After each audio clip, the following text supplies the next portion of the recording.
What's up, school show, man? Today we are going to be talking about cap breakers and breaking down cap breakers and how they kind of work for different builds. I'm going to show y'all a few examples. I'm just going to look at my build I'm on right now and then a build I'm looking to make in the future, just so you guys can get an idea of what I'm talking about, because I think this is information you're going to want to know. So kind of a different type of video, not the usual crazy edits. This is more so focused on the information and making sure that you guys are saving your money, because everybody was asking, oh, why wouldn't 2K let us see the cap breakers before you make our first build? I mean, duh, because that means you're gonna make another one. Like, wow, why would they let us see it? But anyways, we're gonna get right into it. So I'm gonna show you, this is my 6'8" guard. As you can see, I got cap breakers in my 3-ball and my interior. Interior was cheap, so I only put 2 cap breakers here, and I got like 8, I think, something like that. And then 3-ball, obviously, to get the 92 3-ball. And then the next cap breaker I get is obviously gonna go on my dunk for 89 dunk.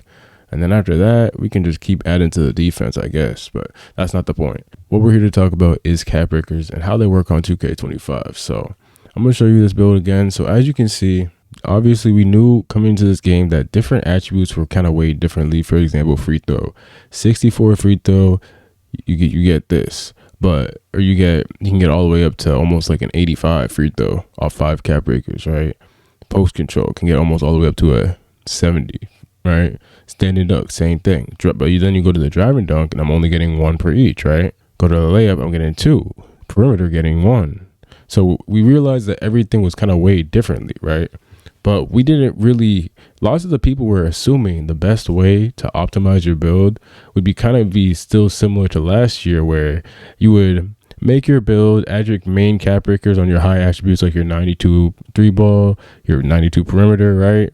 And then if you have extra cap breakers, you could just add that anywhere, because now instead of it just being 1, it would be like, it could be worth up to 5 to 10. So say you just had extra cap breaker and you already got all the things you want on your build, you could just go throw it on free throw and get a 75 free throw. Why not, right? But it seems like after people have been labbing that, it seems like there's a better way to do it. So I'm gonna show you guys this other build.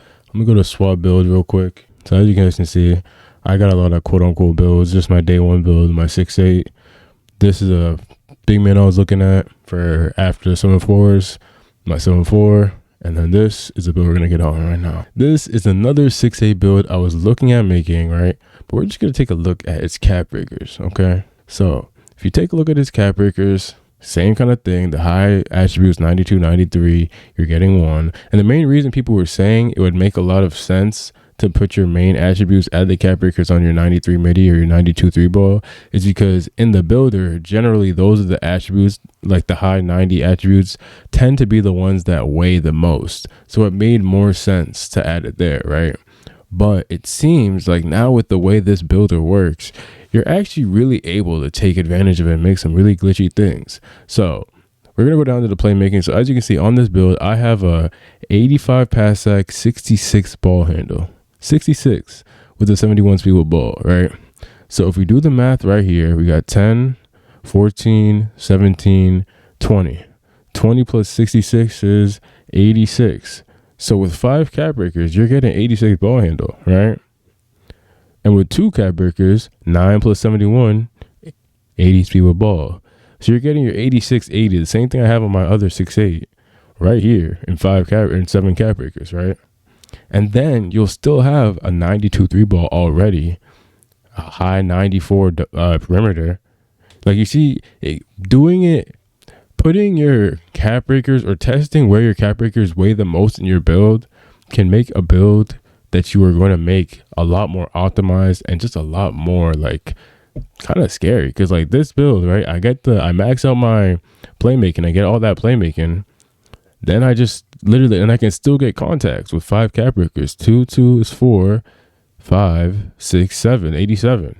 So I can still get 87 dunk for the contacts, and I can still put the vert up. But this build's a screen, a 6'8" guard for screens and shooting threes. So this is not really made for contacts anyways, but that's not the point.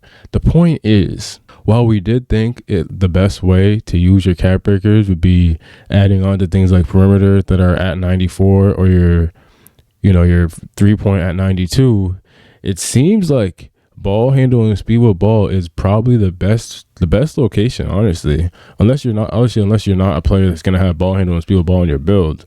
But it seems like ball handle and speed with ball weighs a lot in the builder, and you can really get away with making very, very glitchy builds if you sacrifice ball handle and speed with ball in the builder and you have a couple of cap breakers. Because obviously if you have 7 cap breakers, all of a sudden you got a juiced out build, right? 7 cap breakers, you're chilling. You don't even have to forget this. You're good, right? And then the MIDI can just be the add-on. And this is still just the start. Like, you got to think, we are still, like, this build is crazy though. This is gonna be my Luka build. I might tweak it a little bit, but I'm waiting. I gotta see if they go do a patch or something. I don't know. I don't want to make a new build and then they make a patch and then people are rim running and dunking a lot more, and then it makes more sense to be on my other build anyways. Right now on this build, I literally am not shooting. Like, I haven't taken a dunk in so long, bro. It's only threes.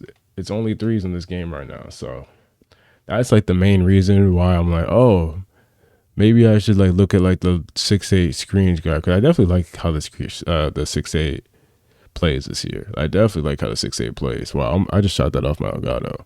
Oh wow, yeah, that Ray 6 broken, yo. Anyways, that's gonna be it for the video, y'all. Just wanted to, keep it short, keep it sweet.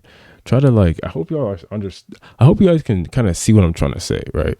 I'm trying to explain to you guys how when you're making your builds, especially once you get your first cap breaker, like, first off, when you make your first build, you got to try your hardest to at least, like, if you could get to 99, that's amazing, right?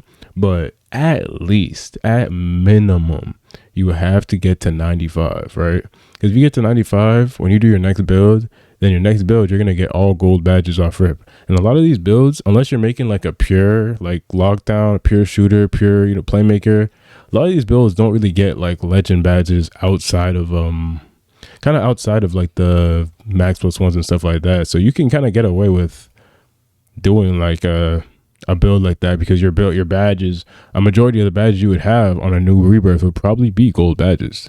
You see what I'm saying? But that's gonna be it for me, y'all. I hope this was able to help y'all out. I'm literally just freestyling right now. I'm still shooting off my Elgato. I'm just trying to see how much I finally missed. Okay, I know the shooting in the MyPark is kind of easy, but I just thought it was crazy I could shoot off my Elgato. That's gonna be it for me, y'all. I hope that I was able to help y'all out. Gonna be real consistent with y'all and keep dropping videos for the rest of the year. It's your boy. I hope y'all have a great day. I will see you guys later. You got 3 seconds. Oh, we'll take it. Good. Fresh meter. One this way. So I'm not. Hey! I think maybe one bomb. No one, nigga! One bomb.